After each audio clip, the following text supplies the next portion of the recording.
In January of 2020, a routine warehouse inspection near the US-Mexico border led federal agents to lift a floor panel. What they found underneath changed the way law enforcement understood the Sinaloa Cartel forever, not because the tunnel was there, but because of what it meant that it had been there, operating, moving, breathing, for so long without anyone knowing. But here is the thing, almost nobody talks about. That tunnel? It was only found because something went wrong on their end. A small mistake. A loose thread. And that raises a question that nobody in law enforcement wants to answer out loud. How many tunnels like that one were never found?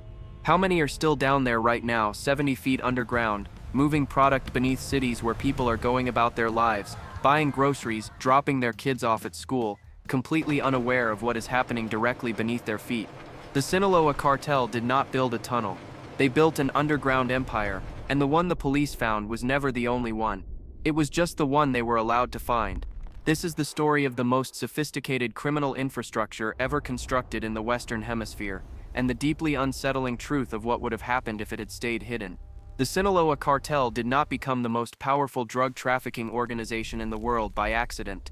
It grew slowly, methodically, and with brutal intelligence over the course of decades. Its origins trace back to the rugged mountains of the Sierra Madre Occidental, in the Mexican state of Sinaloa, a region so remote, so isolated, and so historically tied to poppy cultivation that it became the perfect incubator for an empire. The mountains there are called the Golden Triangle, and for generations the people who lived there had only one reliable economy: drugs. What separated the founders of what would eventually become the Sinaloa Cartel from every other criminal group in Mexico was not just violence, although there was certainly plenty of that. What separated them was vision. The men who built this organization understood very early on that the most valuable commodity in the drug trade is not the product. It is the route. Control the corridor, control the path from the source to the consumer. That is where the real money lives. And no corridor was more valuable, more strategic, or more lucrative than the border between Mexico and the United States. The United States-Mexico border stretches nearly 2,000 miles. It crosses deserts, rivers, mountain ranges, and densely populated urban areas.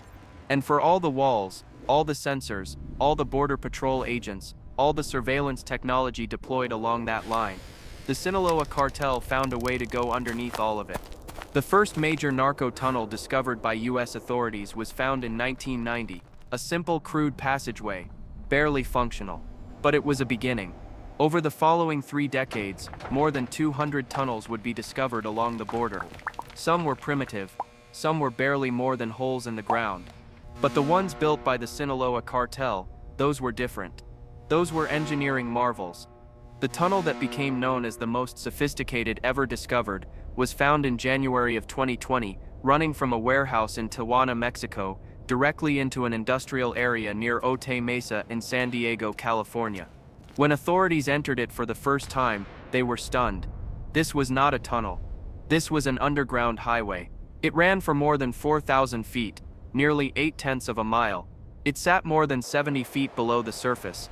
The ceiling was tall enough for a person to walk upright without bending.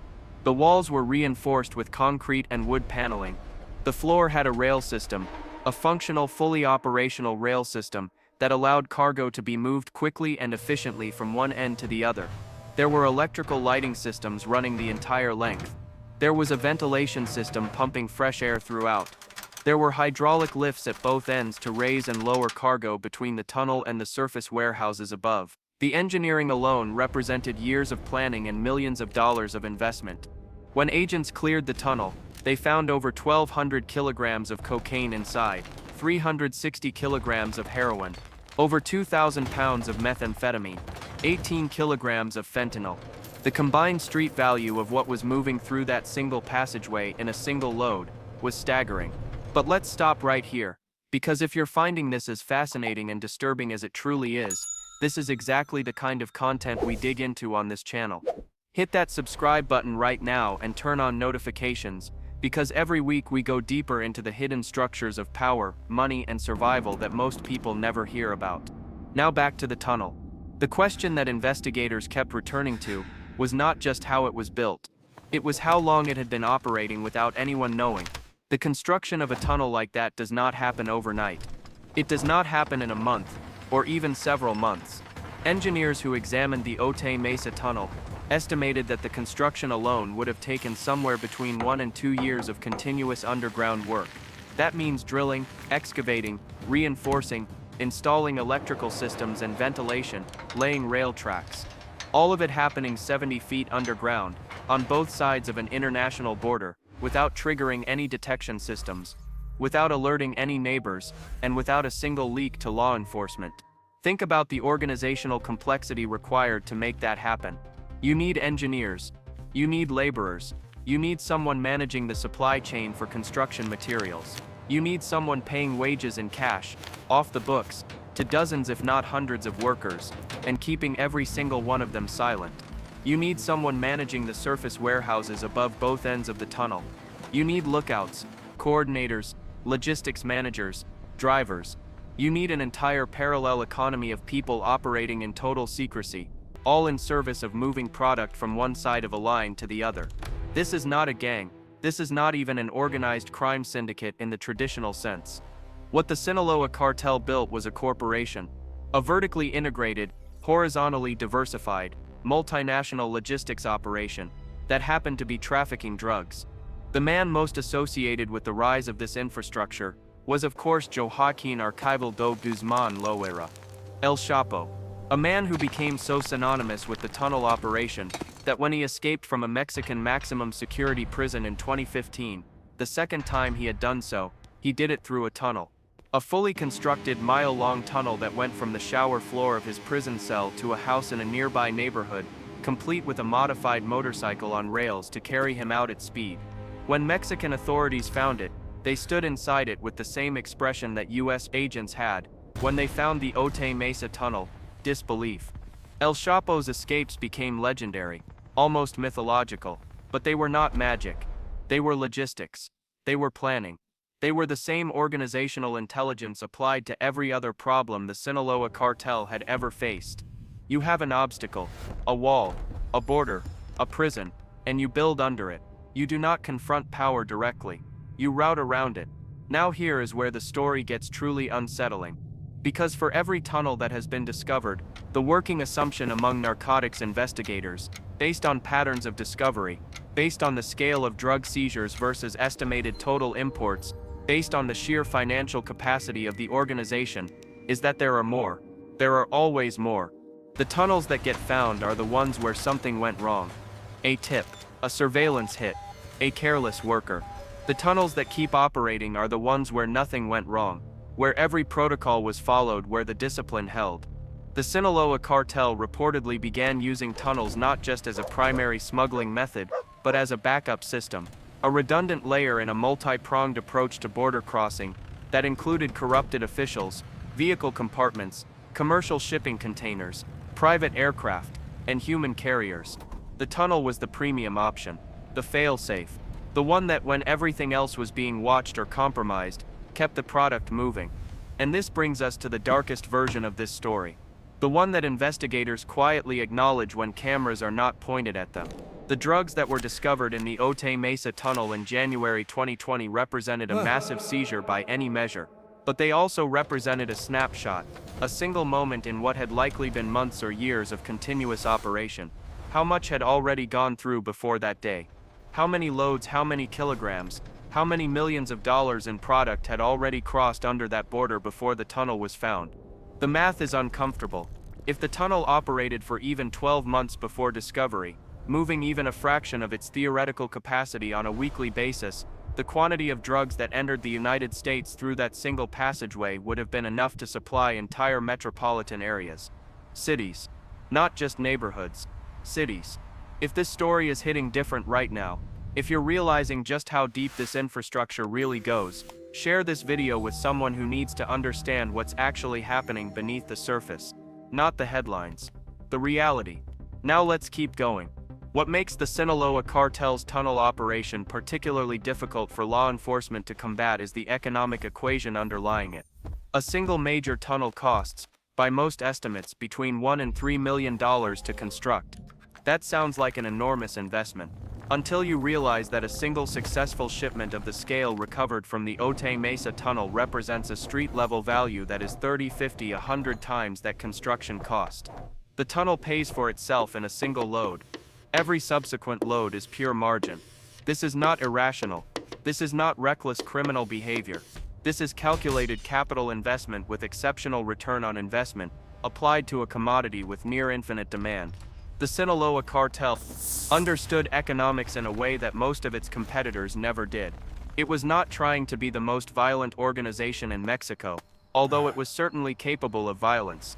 It was trying to be the most efficient, the most scalable, the most durable. The people who built those tunnels, who dug them by hand and machine and will, through the dirt and rock beneath two countries, were largely invisible. Day laborers, construction workers, people who needed money and asked no questions or were given no choice. Some of them did not know exactly what they were building.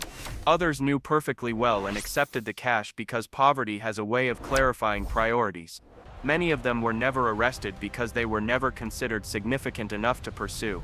They were interchangeable, replaceable, the lowest layer of a hierarchy that stretched from the dirt of a tunnel floor to the highest levels of organized wealth in the Western Hemisphere.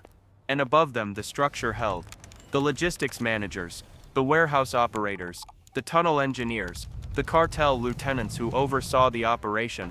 They stayed insulated, protected by layers of intermediaries, protected by the same organizational design that makes the Sinaloa Cartel so difficult to dismantle. You arrest one layer, and another simply fills in behind it. El Chapo was finally captured for the last time in 2016. He was extradited to the United States in 2017. In 2019 he was convicted in a Brooklyn federal court on all counts and sentenced to life in prison plus 30 years. He is now held at ADX Florence in Colorado, the most secure federal prison in the United States. A place with no tunnels, a place designed specifically to make escape impossible. But El Chapo's conviction did not end the Sinaloa Cartel. It did not close the tunnels. It did not stop the drugs. Because the organization he helped build was never dependent on any single individual. It was and remains a system, a structure, a set of processes and relationships and economic incentives that persist regardless of who sits at the top. Within months of El Chapo's sentencing, the cartel had restructured. His sons, known as Los Chapos, took on increased operational roles. New alliances were formed, new corridors were secured. And somewhere in some warehouse on the Mexican side of the border, there is almost certainly someone right now supervising work that looks very much like the beginning of another tunnel. The story of the Sinaloa Cartel's tunnels is ultimately not just a story about drugs.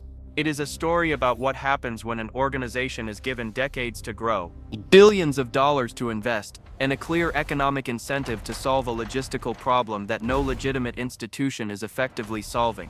It is a story about the gap between the resources dedicated to interdiction and the resources available to those doing the smuggling. It is a story about geography, poverty, demand, and the relentless human capacity to route around obstacles. The tunnel was found, that particular tunnel. But the organization that built it is still operating, still innovating, still looking at every wall, every barrier, every checkpoint, and asking the same question it has been asking for 40 years.